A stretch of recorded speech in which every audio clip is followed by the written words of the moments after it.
सवाल India news भी उठा रहा है। सवाल ये कि आखिर कैसे घर में बड़े सेलिब्रिटीज के घर में इस तरह की घटना हो सकती है, कैसे हमलावर दाखिल हो गया, सीसीटीवी में उसका कोई निशान क्यों नहीं मिला।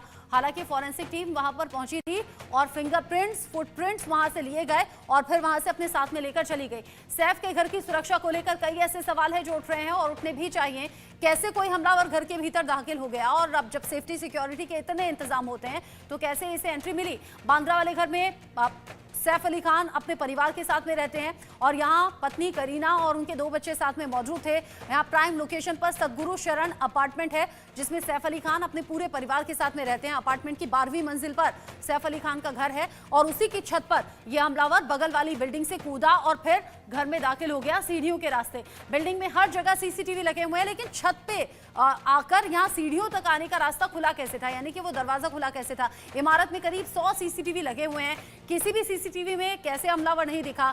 इमारत की सिक्योरिटी काफी ज्यादा सख्त कही जाती है, लेकिन फिर भी हमलावर घर के भीतर दाखिल हो गया। इसीलिए सवाल बहुत से यहाँ पर उठ रहे हैं। इमारत की सिक्योरिटी काफी सख्त होने के बावजूद हमलावर घर के भीतर कैसे घुसा, नौकरानी से बहस क्यों कर रहा था, क्या नौकरानी की जान पहचान वाला यह हमलावर था। ये तमाम सवाल ऐसे हैं जिसको लेकर मुंबई पुलिस जांच कर रही है और इसी शक के आधार पर 3 ऐसी नौकरानी हैं, यानी कि हाउस हेल्प हैं, जो सैफ अली खान के घर में काम करती थी, उन्हें अपने साथ में लेकर मुंबई पुलिस चली गई है। अब इमारत की सेफ्टी सिक्योरिटी, क्योंकि मेन जगह से ये हमलावर नहीं घुसा, यानी जो गेट होता है सोसाइटी का वहां से नहीं घुसा। वॉचमैन कह रहा है उसने किसी को अंदर जाते हुए नहीं देखा गया। सैफ अली खान को देर रात के अस्पताल पहुंचाया गया जहां उनका इलाज चल रहा है। आईसीयू में भी उन्हें शिफ्ट किया गया है और सर्जरी पूरी हो गई है। सबसे बेहतर बात यह है कि वो खतरे से खाली हैं। सैफ अली खान के घर में किसी को बिना इजाजत के जाने की एंट्री भी नहीं है, यानी कि जो इमारत में बाकी लोग भी रहते हैं वहां कोई बिना परमिशन के जा नहीं सकता। गेट पर ही वॉचमैन के जरिए पहले उसका इन्वेस्टिगेशन होता है, पूछा जाता है। सिक्योरिटी गार्ड के पास रजिस्ट्रेशन प्रोसेस मौजूद है, बिना किसी इजाजत के घर में कोई नहीं जा सकता। बड़े सेलिब्रिटी तो आप समझिए सुरक्षा और भी ज्यादा सख्त होती है। कैमरे पर चेहरा भी कैप्चर होता है जहां एंट्री गेट होती है, और ये कई सोसाइटी में नॉर्मल लोगों के लिए भी है जहां पर कैमरे पर वो चेहरा दिखाया जाता है कि ये आपके घर में आना चाहते हैं। घर के मालिक उसे परमिशन देते हैं, तब जाकर उस शख्स को अंदर एंट्री मिल पाती है। तो यहाँ ऐसा क्यों नहीं था? इसलिए नहीं था क्योंकि मेन एंट्री से वो गया नहीं, वो छत के रास्ते गया। इंटरकॉम से कंफर्मेशन के बाद ही एंट्री हो पाती है, लेकिन इसने ये पूरा प्रोसेस नहीं, इसने छत के जरिए एंट्री की। अब सवाल ये कि छत के जरिए भी अगर एंट्री की तो दरवाजा छत का क्यों खुला हुआ था, क्यों सीढ़ियों के रास्ते वो आ गया, आसपास जो सीसीटीवी लगे हुए थे वहां क्यों नहीं दिखा।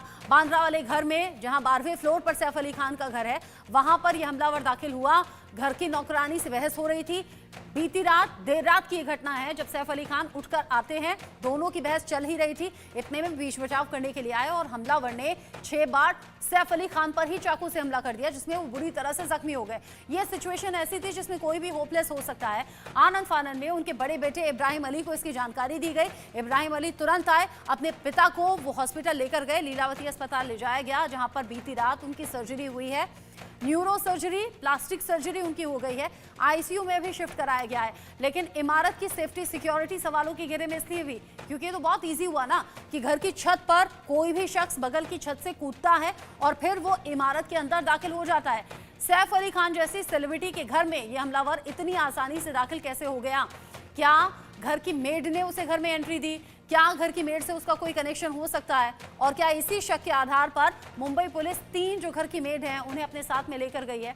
बहुत से ऐसे सवाल हैं। इन सवालों का जवाब भी जानने की कोशिश कर रहे हैं। मुंबई पुलिस इन्वेस्टिगेशन भी कर रही है।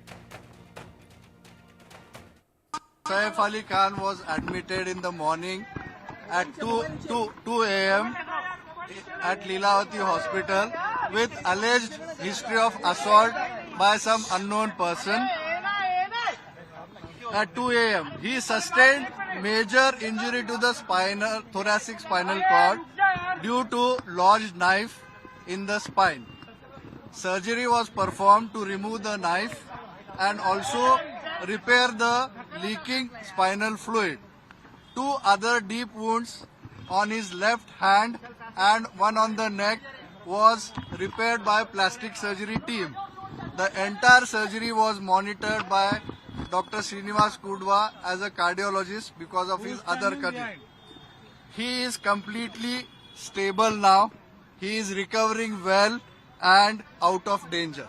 आज सवेरे सवेरे जो सैफ अली खान जी के बारे में खबर आई बहुत ही शॉकिंग है, पर सरप्राइजिंग नहीं है। सरप्राइजिंग इसलिए नहीं है क्योंकि लगातार हम देख रहे हैं किस तरीके से सेलिब्रिटीज़ पे अटैक हो रहे हैं, चाहे वो सलमान खान जी हों, चाहे वो बाबा सिद्दीकी जी का मर्डर हो, और अब सैफ अली खान जी को लेकर ये कहा जा रहा है कि एक चोर ने घुसने की कोशिश की, वहाँ पे उनको स्टैप किया और वो अभी लीलावती में उनकी सर्जरी जारी है। सलमान खान जी को अपना घर बुलेट प्रूफ करना पड़ रहा है अपनी सुरक्षा को लेकर, और अब सैफ अली खान।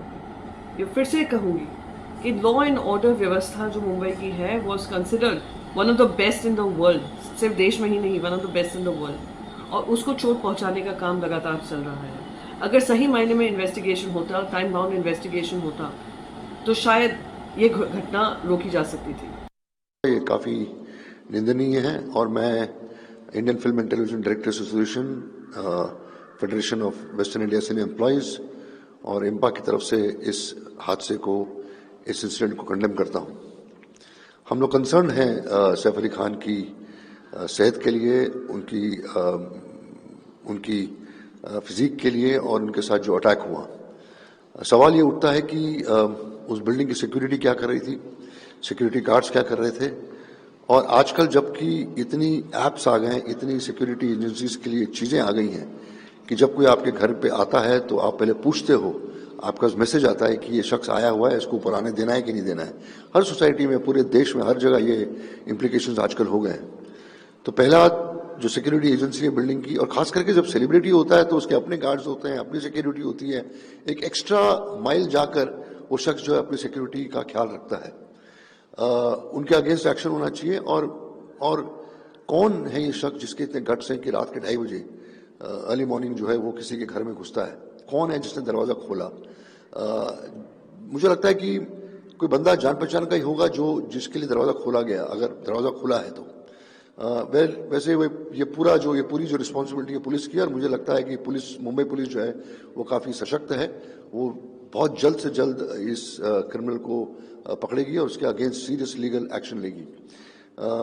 मैं इतना ही कहना चाहूँगा कि हमारी इंडस्ट्री जो है वो बहुत ही सत्ते में है, और कामना करते हैं हम ऊपर वाले से कि ऐसे हादसे न हों। सिक्योरिटी गार्ड, सिक्योरिटी एजेंसी जो हैं वो सतर्क रहें, और ऐसे हादसे फिर से नहीं होने चाहिए। और मुझे इस बात का यकीन है कि ये बंदा जो है ये पकड़ा जाएगा और इसका सलूशन निकलेगा।